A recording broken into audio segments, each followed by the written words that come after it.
Hey, Frankie and Arlo. I want to talk to you today about my Nana and Grandpop Weber, who are your great-great-grandparents.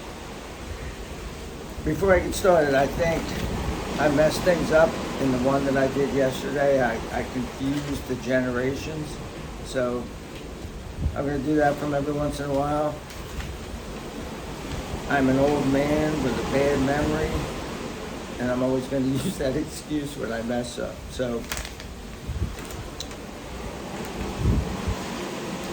my grandparents were a big influence to me when I was a little kid. Now, these grandparents that I'm talking about today were my mother's parents. Her name was Weber when she was growing up. Her name wound up being Florence Naomi Weber Clark. And so this is my grandparents, and their names were Herman Weber and Florence Weber. She was Florence Scott when she grew up, and then took on my grandfather's name when they got married. And I'll start by talking about my grandpop a little bit. Your great-great-grandpop. He loved to walk. He never drove a car, never wanted to drive a car. So he walked everywhere that he could. Every once in a while he would take public transportation. And I'm going to tell you a story another time about when he took me down to the Philadelphia Naval Yard to go on an aircraft carrier when I was a little kid, when I was, I think, 8 years old. So he did every once in a while go on public transportation, but he usually walked everywhere. And he walked with his head down, always looking at the ground. And you would think, well, that's kind of stupid. You want to see what's around you. But he was a junk collector. In fact, I remember his basement. It was just filled with stuff. He wasn't a hoarder.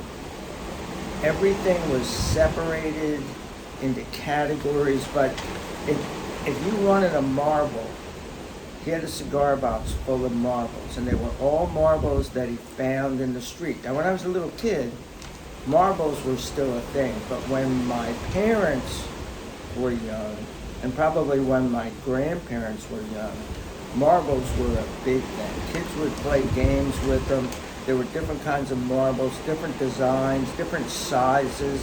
I think there was one called a shooter, and you would do this thing where you shot them with your thumb against other marbles, and depending on where that marble went, you either won the marble or you lost. It was sort of a gambling game for little kids. The best people had the most marbles, and they took them from the people who weren't so good. He was such a junk collector that if you talked to him about something, he could either find that thing in his basement or make it out of stuff in his basement. I'll give you an example. I saw a kit one time for a crystal radio set. What a crystal radio set is a coil of wires around this kind of toilet paper roll looking thing, but it was much smaller than that. And it had a metal pointer, and you would move it on there and hear the radio. Hopefully you guys even understand what a radio is, but this is before they had the radios with the dials. You would have to find the station on this coil. Google it.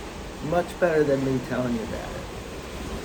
But I said that I want to get this kit, and he said, well, why would we do that? We could just make one. And a couple of hours later, my grandpa helped me make a crystal radio, and we were listening to stuff from all over the world. I think it was both shortwave and regular radio. I don't know. I don't remember. It was a long, long time ago because I was probably, I don't know, 5 or 6 years old when this happened. He was a guy who made nicknames up for people. So my nickname when I was a kid was Beanie. And because I was the bean, he called me the bean, he called me the bag, like a bean bag. So he would say to my parents, if they were coming down, are you bringing the bag with you? And he called my dad Shrimp, because my dad was, I think, like 5'9", 5'10". My grandpa was a tall guy, and so he was Shrimp. He also had a voracious appetite. He was a tall, slender man. No matter how much he ate, he didn't gain weight. I'm nothing like him, trust me. I must take from the other side of the family. And I remember that, and my grandma, my Nana, she was a great cook. And she would make these wonderful, kind of American meals,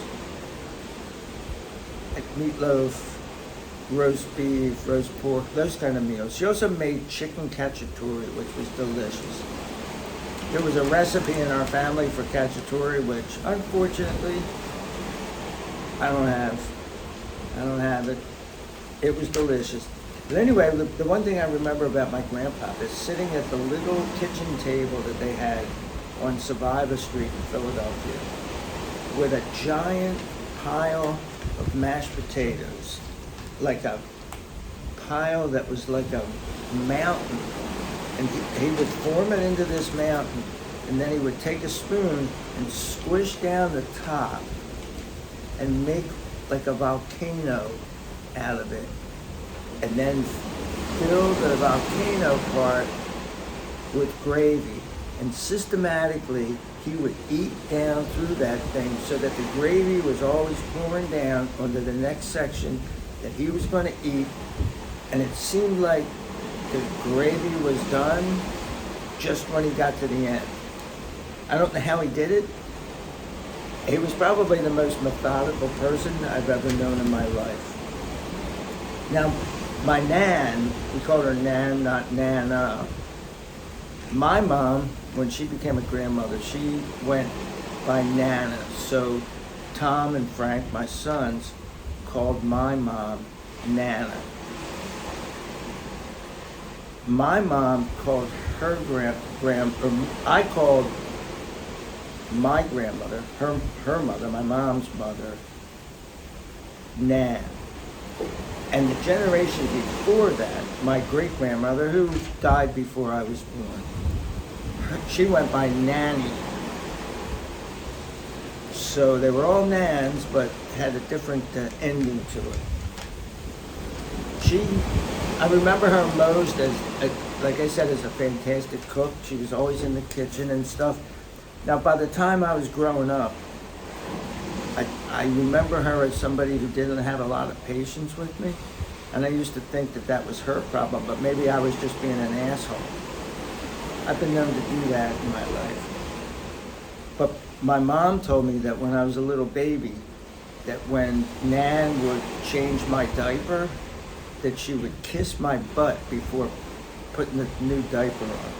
Hopefully after she wiped me up a little bit, but and then the other thing I remember is she was in this organization called the Eastern Star. She was the Grand Madam or Grand Wazoo, whatever, of the Eastern Star. She was very active in that, and all her buddies were the Eastern Star ladies. She would go to these banquets and do charity things, and that was a big part of her life.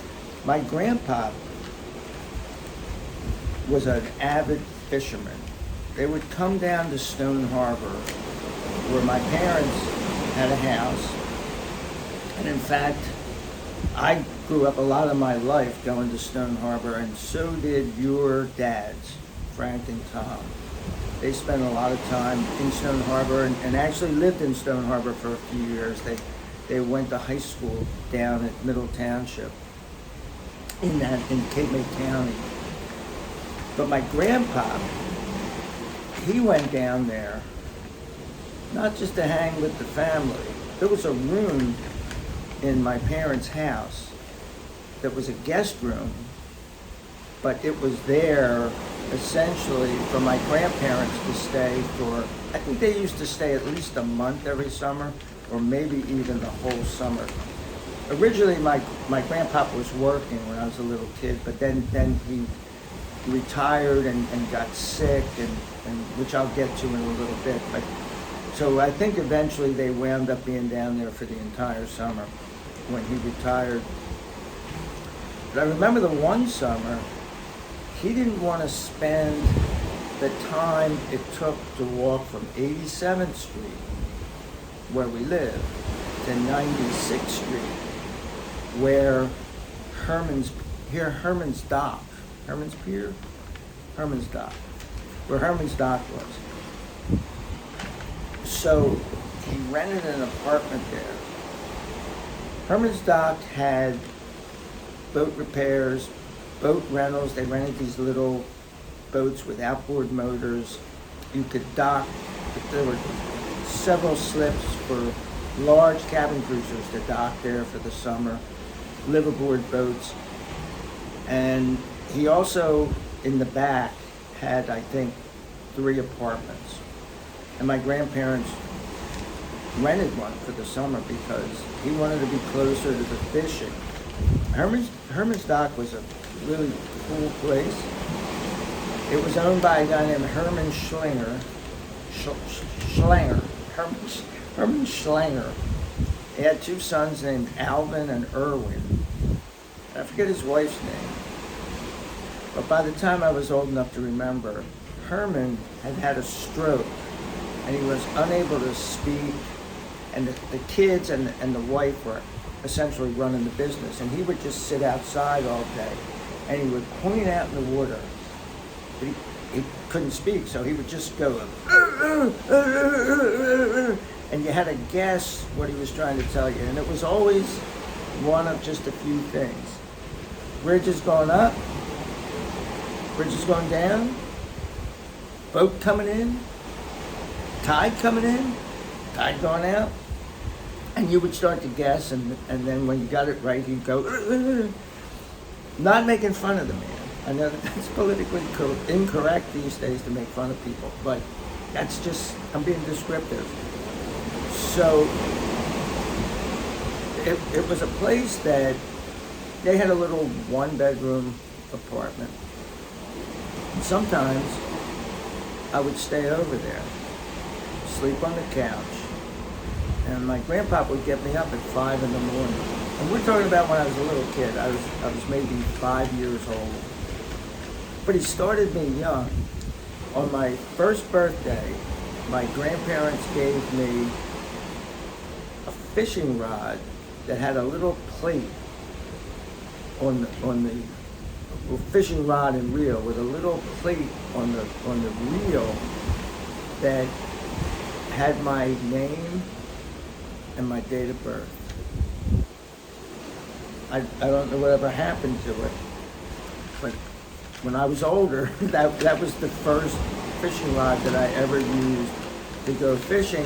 And in fact, on my 6th birthday, I was out with Alvin Schlanger and my grandpa in one of those little boats. We were behind the lumber yard off of the 96th Street Bridge, which hopefully you'll get to go to these places and get familiar with Stone Harbor where I grew up someday. And we were getting ready. We had not caught anything all day. We were getting ready to call it a day. And Alvin started the motor. And I was trying to reel it in, but it wouldn't come in. But it didn't feel like there was a fish on the line. It felt like there was this, it was either snagged to something or there was this big wad of seaweed on it. And I was a 6-year-old kid. I only had but so much strength. So I was trying to reel it in and I couldn't, and I'm going like, I can't reel my rod in, and Alvin reached back and he started to pull the string, and he'd go, just reel in, reel in, reel in, reel in, reel in, reel in. And the last time he did it, he went, boosh, and plopped a 22-inch flounder into the boat. And the both of them just looked at each other and went like, son of a bitch. But it's his birthday. Happy birthday. That's why you caught this fish. Because the two great fishermen were out there all day and caught nothing, and this little rookie kid came out and caught what is known in that part of the world as a doormat flounder. Big enough to like be a doormat on your front step. And a 22-inch flounder is an enormous fish. It was delicious. But anyway, my grandfather got me up at 5 a.m. on this one morning, and we went fishing. And that became something that we did a lot that summer. At the end of our fishing session, because he would always have fishing rods in the water, but in the beginning of the day, he would fish, and then he would just leave them there, bait them up again, leave them there, go in, do whatever he was going to do with Nan, and help around Hermans Dock, because he kind of worked there and kind of just hung out. I think he kind of just paid rent too, but I don't know that for a fact. And he would always like go out and check the rods. So usually for breakfast, lunch, and dinner, we had fish. But breakfast, that was the most amazing time, because me as a little kid, first off, I never got up at 5 in the morning. I never had to do something as arduous as going out and go fishing, and we would even catch our own bait, and baiting the thing, having all that stinky crap all over you, and then at the end of it, we'd go in, like Grandpop would fillet the fish up, and Nan would fry them up for breakfast. And I had to drink coffee.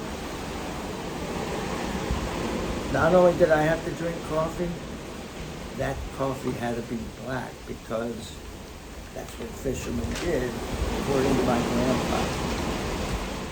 So I have many memories, especially of that one summer of being a little kid down on Hermans Dock.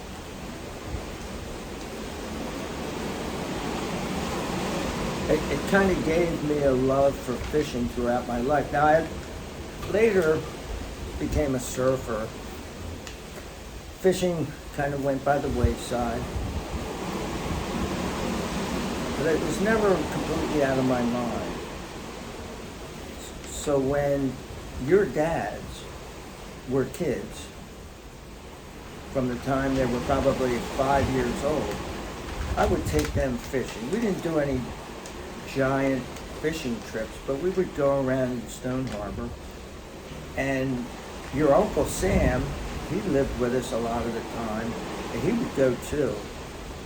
I see things on Facebook now where Uncle Sam still goes back to those same places and fishes them, and still catches these little tiny fish. I used to have a picture of Sam that caught a fish that was probably almost the same size as the minnow that he had on there that he caught it with. And the last time I saw, he caught another small fish, maybe not that small. So I did that, and then I sort of didn't fish for a long time, but now I live in Jacksonville Beach, as close to the beach as we were in Stone Harbor, which is about 2 blocks away. That's great, because I still surf. But it's also great because I got back into fishing.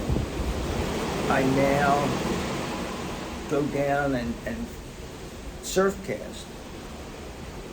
Not only did my grandfather do that, my dad surf casted. In our house in Stone Harbor, we had these old bamboo surf rods that were, I don't know, 10 to 12 feet long, were hanging up on the wall. They used them. I don't use anything like that. I use modern equipment. My grandparents died in the early to mid 1960s. I don't know the exact dates. I've kind of lost all that information over the years. I remember my grandpop was in a home and he was dying. My nan had a leg amputated. And for a while, we lived in Stone Harbor because she couldn't be moved. And I'm going to tell a story in another one of these videos about something that happened when I went to school down there. I think I was in 5th grade at the time. But I remember there's a picture of my nan in a wheelchair visiting my grandpa in a hospice out on Hunting Park Avenue in Philadelphia, where he was going to die any day. And they tried to hide the fact that she had her leg amputated. But he said something like, I see you have your leg off. So I didn't get to spend a lot of time with them. But I'll always remember them. And part of who I am is because of what they taught me and showed me. See you next time, guys.